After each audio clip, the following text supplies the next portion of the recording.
Shalom. I am basically going to just pick up where I left off in the last video, and I am going to just share a little bit more about myself for people who are interested, because it's always nice to learn more about where someone's been, what they've done, and follow them on their journey of where they are today. And where I am today has a lot to do with so much in my past, because our past is all part of our story. And it's interesting to see where my heart was back in my early adulthood and what I wanted to do with my life, and then what's happened in my life, the tragedies, the trials, the tribulations that have brought me where I am today, and the fight that I'm in for my children and my family.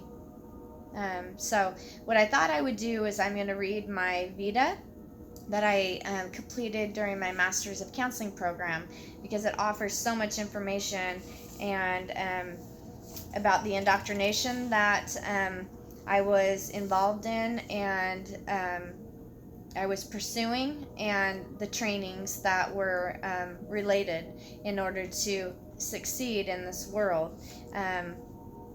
This was what I had been taught from very young that I needed to do in order to help people.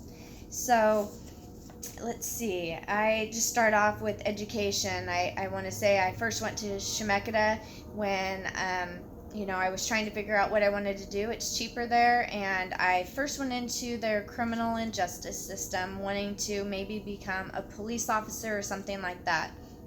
Now, because I am a woman and I am like 5'1" and all of this, and then what I was hearing in the programs of what it was about, and was I really going to be helping people, all of that together, I decided nope, that's not what I wanted to do. So I decided instead to go into a counseling program.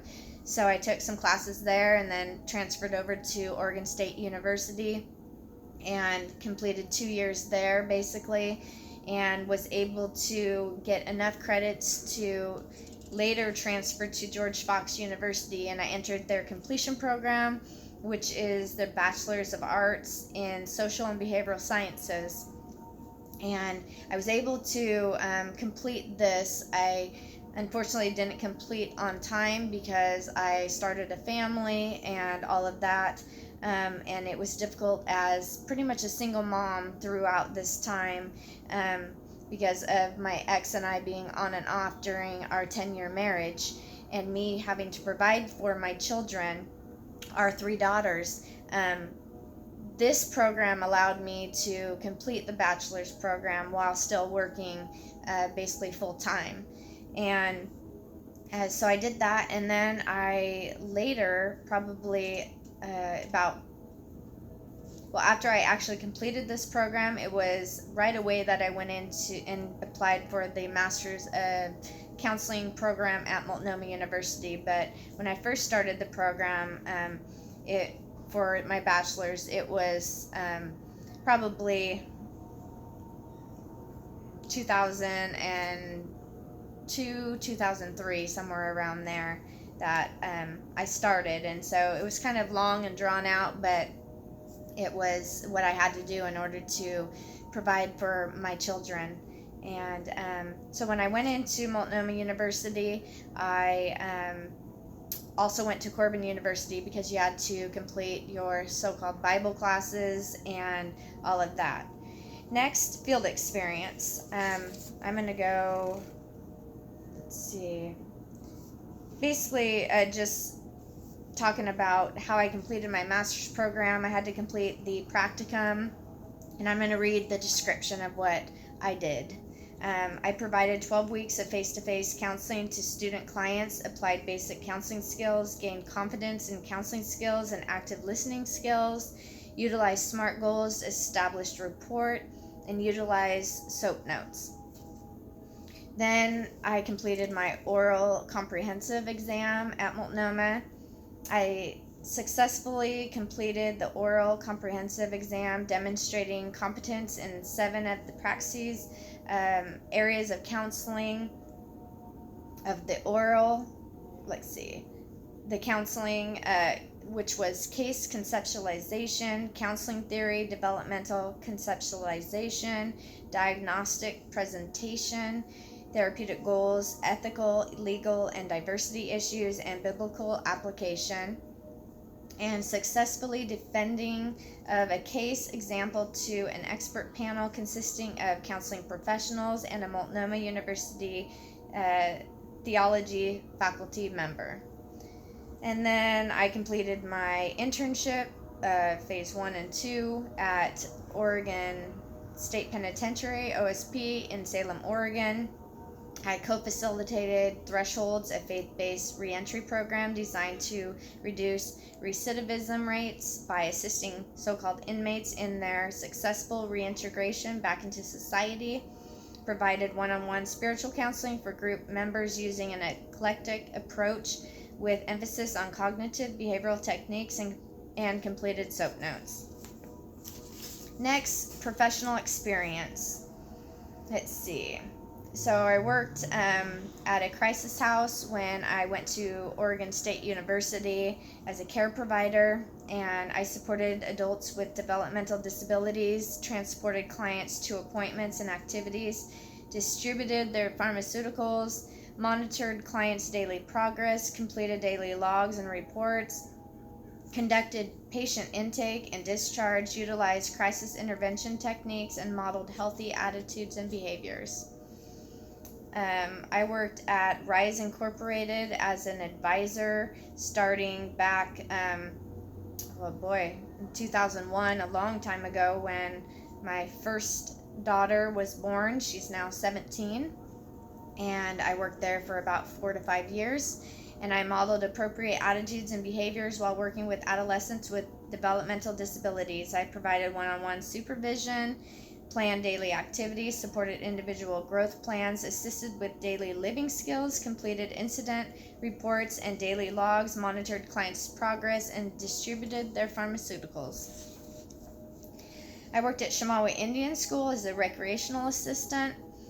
Let's see, I did that for like 6 years, and I supervised adolescents in recreational activities. I managed campus facilities and small buses, transported students to and from various activities. I taught 6-period swimming class, implemented intramural tournaments, implemented a lifeguard training program for students, certified student lifeguards and staff, organized monthly skill practice sessions for challenge course and lifeguard skills review, facilitated challenge course group building activities, and monitored student progress in recreational activities. Let's see. Trainings that I completed. A challenge course facilitation training, focusing on team development, effective skills workshop for childcare staff, utilizing effective intervention techniques. I had to do this at Rise as an advisor. Lifeguard instructor training. First, I actually became a lifeguard, and then a year or two later, I became an instructor, and I learned leadership skills to certify future lifeguards. Let's see, putting people first, building healthy communication and conflict resolution skills, prepare, enrich, facilitator training, certified, building strong marriages and happy relationships, introduction to Door to Grace, gaining valuable information on the issue of human trafficking in an effort to begin working with Door to Grace.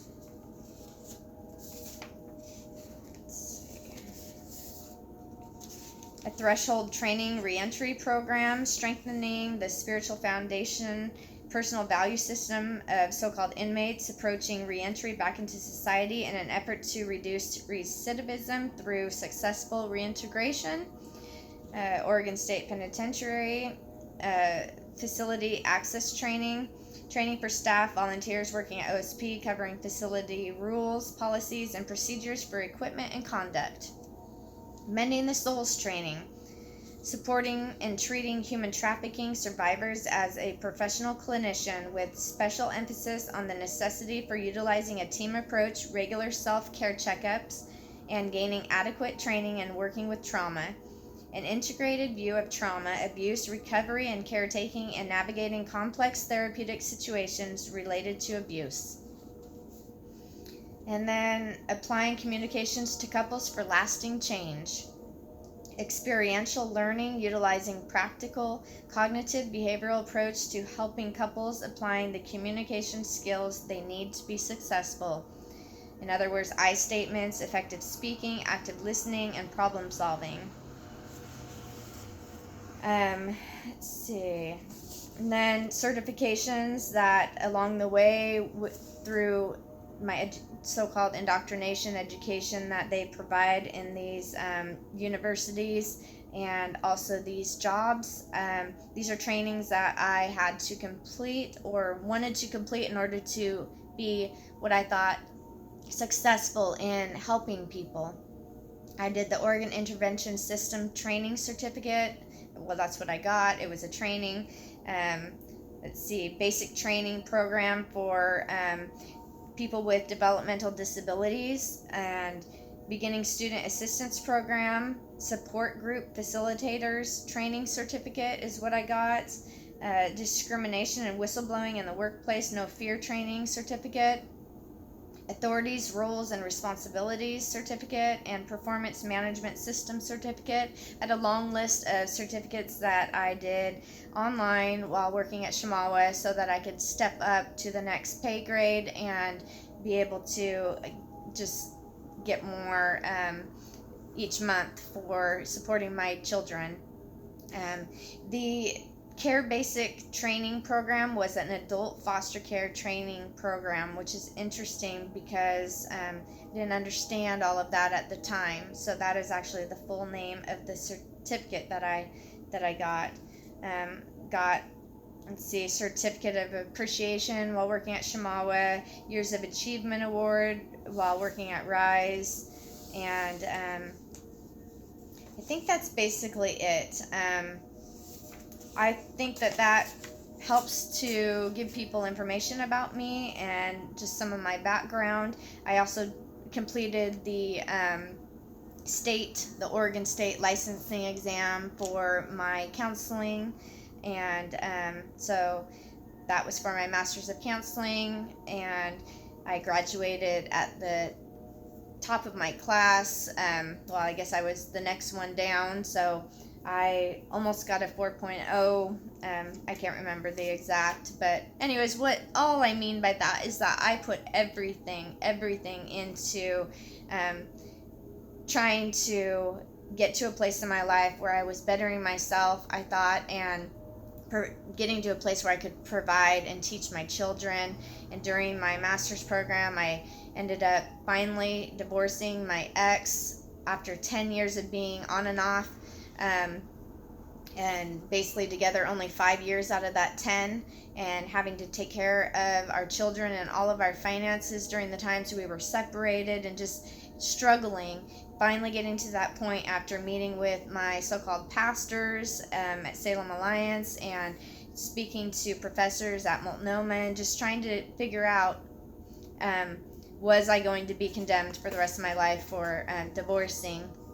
Got to that point where I was able to do that and moved into a relationship where everyone in my family, all my friends were supportive, and my children loved him. And so I felt like I was onto the path that I was supposed to be on. I'm going to just go through quickly, and let's see, it's called Supervisor Evaluation by my supervisor during my student internship at OSP. And I'm just going to read a couple of things because it's interesting to see what people think of me today and where I was truly just a couple years before child protective, they call themselves, services came into our lives and destroyed our lives. So overall assessment, I got a 4 out of 5, a solid growth in confidence, increased understanding of and appreciation of theory and treatment planning, successfully incorporated school learning into intern site, self-motivated, and has an authentic desire to do right by the client. Next was, based on your experiences, what would you evaluate as being the student's major strengths? A quick study and curiosity combined, allowing me to seize therapeutic opportunities and facilitate them to a helpful end. Resourceful, providing client many tangible readings and realistic tools, lots of prep time, and very organized. Incorporated a sense of humor into her work. And then additional comments at the end, which meant a lot to me. It says, she said, "It is our very good fortune to have me with them. She's let's see. She said she's had some very impactful presence in one-on-one counseling and in leading the Thresholds class. The staff at the institution have noticed the impact and recommending others to get counseling, so-called counseling. Also a wonderful example of a strong, talented, and has safe boundaries for the men in the so-called, it is a prison or FEMA camp, it's a privately owned for-profit institution that I didn't quite understand at the time. But it's interesting to have done all of this and to try to get to a place in my life to have it all ripped apart, torn apart by people who had less schooling and who were younger. Some might have been older as you get into the supervised positions, but let's say like Amber McClelland, who was a supervisor in the first and the second false allegation made against our family. She came in doing a house check, and she saw my graduation cap on the wall, and then she saw my degrees, my diplomas from George Fox and Multnomah, and she said, "Wow, I went there too. I went to George Fox." And it was pretty interesting to just how people act when they look at people. Like, if I had just been in her class, there would have been a different type of interaction. But now that I was someone who was being so-called investigated, even though they said I wasn't being investigated at the time and during the first interrogation, I was treated completely like all of this stuff that I did didn't really matter, and that I was less than. So kind of dehumanizing, removing the cognitive dissonance. This is what these people do. This is what I was being trained to do, is to remove cognitive dissonance, believing that the system is right and that all these people are working for the betterment of mankind, when that's not what was actually happening. And it's easy to get pulled down this path, because in your heart you truly think that people are there in the best interest of people. But when you look at the incentives that these programs have, these service providers, all these contracts that are being made, and these unlawful contracts that are being made between parents and these corporations, under the color of law, without full disclosure, not even knowing you're entering into these contracts, and using legalese in order to violate people. It's just disgusting what's going on, and I am thankful that I am not using my license. I'm thankful that I am not continuing down that road. And part of it is that parents get put on a registry list when they have a so-called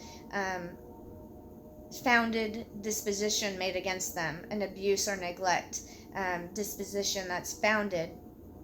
Not using, no crimes being committed, no convictions, no arrests have to be done by CPS for this to happen, no due process of law in a true court of record before a jury of one's peers, nothing.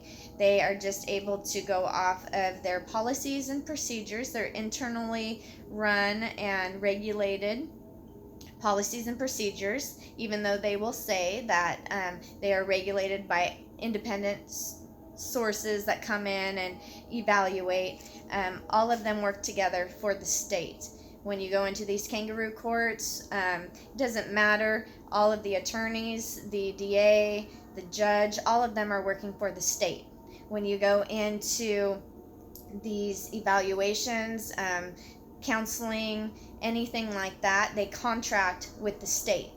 So they have a vested interest in all of these interactions, and blood money is being exchanged between countless individuals, and people are making their living off of this, just doing their jobs and then believing that they are doing good. So in the next video, what I'm going to do is I'm going to read through one or two of my papers for those who are interested, and it just talks a little bit about way back in 2011, a little bit about where I was back then, talking about grief and grieving, which is huge in parents who have had their children legally kidnapped from them. And I just think some good points are brought up in this that can open up some good communication. So anyways, for anyone who is interested in a little bit more about me and my background, that is basically it. If I think of anything else, I will we'll talk about that. And like I said, with the registry, I might go into that a little bit more. It's an index that they put parents on the other side. Today I wouldn't want to use the license, just like Dr. Jennifer Daniels, who was basically seen and labeled as a domestic terrorist for helping her patients to get well, and not, they said, following their standard of care, but actually helping people.